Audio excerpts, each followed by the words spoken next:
Namaste people, I am Anmol Sarkar. So if you guys have seen my last video, you guys must have an idea about who I am and what I am trying to do and what this channel is all about. So without wasting any further time, uh, let's get straight down to today's topic. And one more thing, if you have not watched my last video, I'll put the link in the comment section. Please watch it because today's video will be the continuation of the last video. So without wasting any time, let's get down straight to today's topic. So in last lecture we have covered two Indologists, which is Herder and second is Schlegel.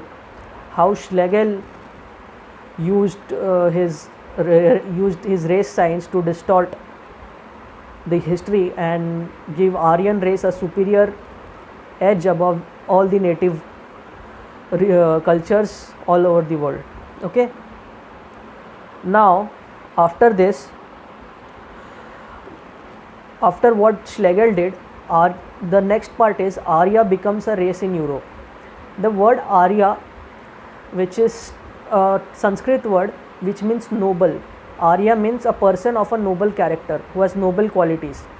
Arya doesn't mean black or white, it transcends the boundaries of race, religion, caste and creed.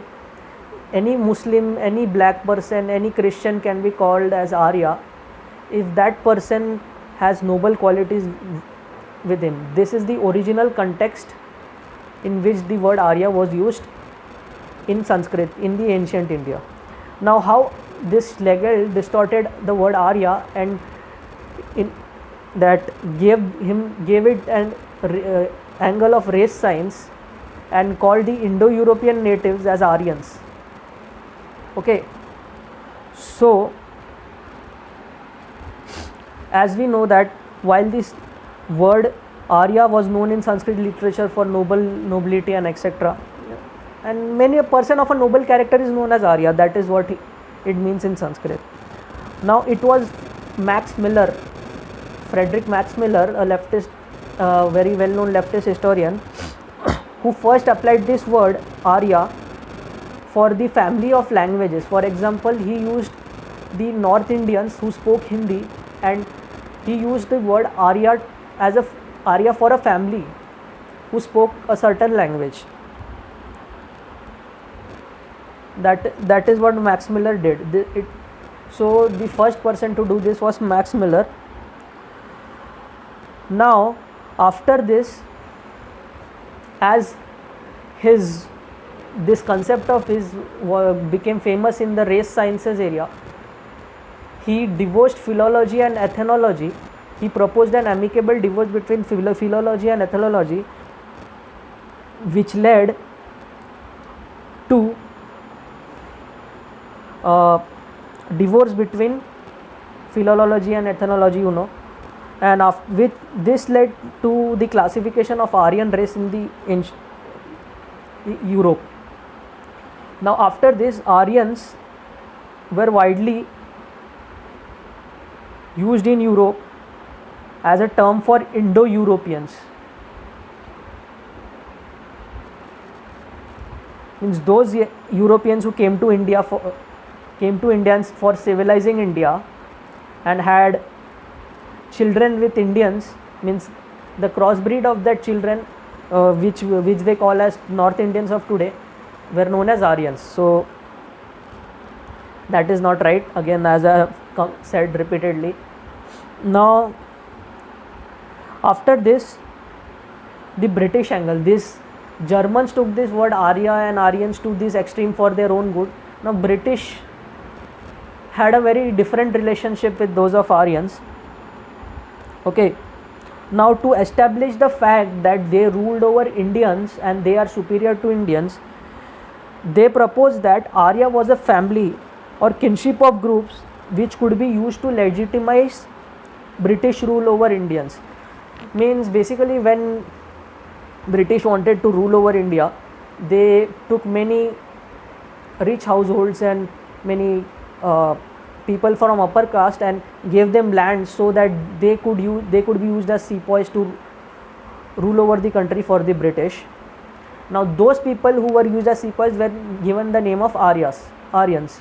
by the British, so that they could legitimize the British rule. They could rule India for the British, and tell the native Indians that these Britishers are your big brothers. That elderly brother attitude which these leftists use, no, for every time China uses, Russia uses, it came from this thing. So Arya, the word Arya was used in British context, which they wanted to project as they were the elder family members of the native Indians who helped in civilizing these Indians. Okay, so a very famous person, Sir H.S. Maine, a British jurist stationed in India in the late 1800s, he has given a quote. I will read out that quote. The new theory of language has unquestionably produced a new theory of race. So the first sentence said that a new theory of language means Frederick Max Muller used it to classify people who spoke in a certain language, has unquestionably produced a new theory of race, means this theory of languages gave birth to theory of race. Okay, theory of race. So the next is, if you examine the basis proposed, then quote continues, if you examine the basis proposed for common nationality before the new knowledge growing out of study of Sanskrit had popularized in Europe, you will find extremely unlikely those which are now advanced and even passionately advocated in the part of the continent. So I will read the entire quote again. The new theory of language has unquestionably produced a new theory of race. If you examine the basis proposed for common nationality before the new knowledge growing out of the study of Sanskrit had popularized in Europe, you will find them extremely unlikely those which are now advocated and even passionately advocated in the part of the continent. So this is what he tried to say. Now after this, Arya becomes a race in Europe. There comes an scholar, a language scholar named as Ernest Renan. He actually started his career as a Hebrew scholar when the Hebrew language was outdated. Now you just notice how this person uses an argument of rigidity of the Semitic languages to justify that Jews are lower to Aryans. Okay, now he uses this language argument to classify between people, races. Okay, so this Ernest Renan first started as a Hebrew scholar. After he became an established authority in Semitic languages, he proposed that the Semitic languages, now listen to his argument, this is true, and this what he said is true. Now the thing is, this is the half truth. What he said is true, but half truth. He did not show the entire truth, because Semitic languages did propose a rigid structure to their language, but it also means propagated various new angles to the history of languages, which he did not show, and he classified Jews as inferiors to Aryan. Okay, now listen to what his argument is. The Semitic languages conveyed harsh monotheism.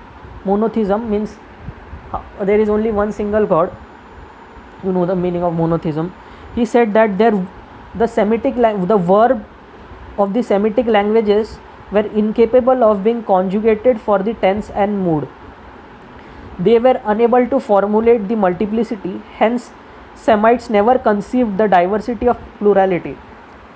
Now he used the rigidity of the Hebrew language, or the language of the Jews in the ancient Europe, and he made a conclusion that the Jews did not, the philosophies of Jews gave harsh monotheism to the world, because it was, the structure was so rigid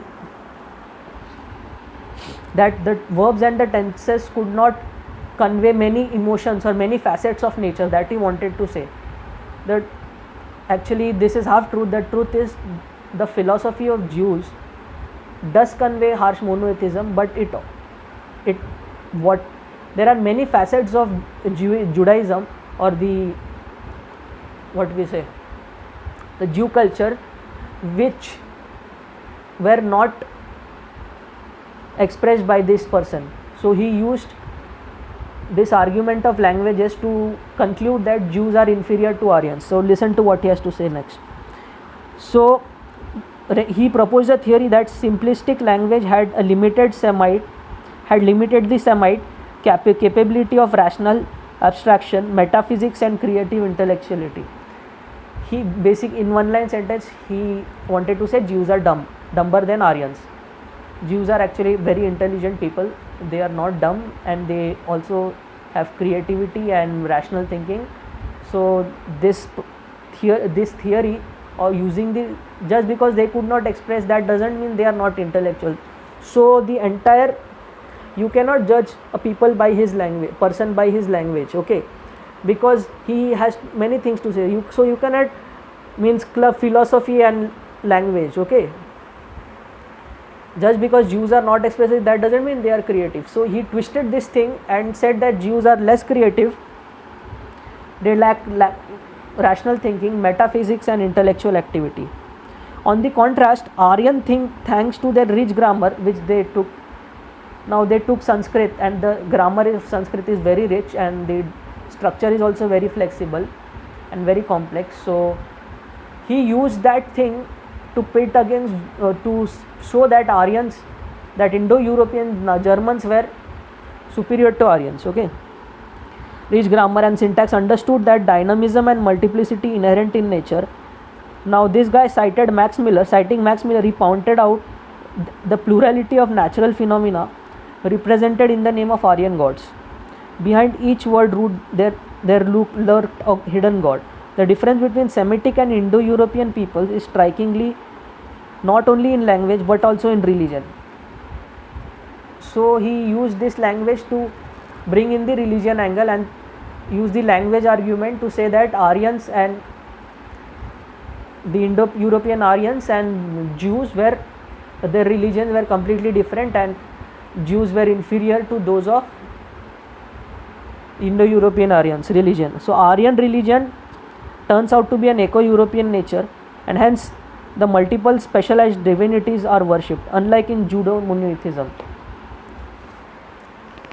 Now first thing you must know is, in original text, original Vedas, there may be many gods, but the core idea of Hinduism is Ekam Sat Vipara Vida Vadanti, okay, means there is only one truth, and the wise see that truth in various different ways. So it does not mean that, for example, 10 people see the same truth in 10 ways. That does not mean one is superior to another and the second is superior to third, or anyone is superior to anyone, okay. So this distinction should be very clear in your mind, that Hinduism did not teach superiority or inferiority in between any difference between any different religion, because it had, and that itself is known as plural character of Hinduism, okay, because Hinduism or Vedas consisted of many different things. It consisted of polytheism, means many gods. You can worship many gods. You can worship even one god, that is truth is one, or you can even be an atheist, means that there is no god, there is only a soul, and which justifies Buddhism as a part of Indian culture. So this level of plural diversity was there in India, and this narrow-minded people used it to distort that, since the Sanskrit language of which they took it from India is so superior, that the religion of Jews were inferior, because their language was inferior to that of Sanskrit. So you must understand the difference. Vedas did not teach anything. Vedas always had a very flexible framework in which every religion could be accustomed, because if you see in the late 1500, when the Zoroastrians or the Zoroastrians were massively massacred in Iran, India was the only nation to give Jews a home and citizenship of their country and a freedom to follow their own religion. Anyone who Jew is watching the video must have an idea about this, how India did not throw Jews out, and till date no Jews has been persecuted in India, neither any Muslims and Christians. Nobody has been persecuted in India except those of majority or Hindus. Okay, so if someone tries to say that Indians are responsible for this, please don't buy into this, because Jews, you know your history very well and we know our history very well. So it is time that we throw this orthodox and outdated ideas out of our system so we can live peacefully in this process. Okay, so after he use this argument to declutter Aryans and this Judaism. After that, what he did is he used this, when he used the religion angle, what he did was he separated the gods. Okay, he tried to separate that Jesus cannot be given an identity of Judaic birth, although the opposite was true. Jesus was born into a Jew family, but he wanted to decouple Jesus from Judaism and map it into Christianity, which was derived from the Aryans, were so highly advanced than these Jews, so that it can fit into modern values of today. Okay, so after that he started propagating this Aryan Jesus. Okay, so now I will show you a chart of this. Wait, which will help you understand it better.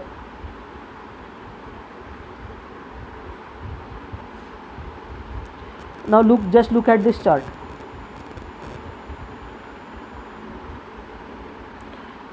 Now what this guy did is he classified Semites or Jews and Aryans. Now what he said is Jews are linguistically simple, limited. As I said, the grammar of Jews did not have that dynamics into them. It was a very rigid structure. So he clubbed this into ideal for receiving simplistic monotheism as God's gift without own effort or capability.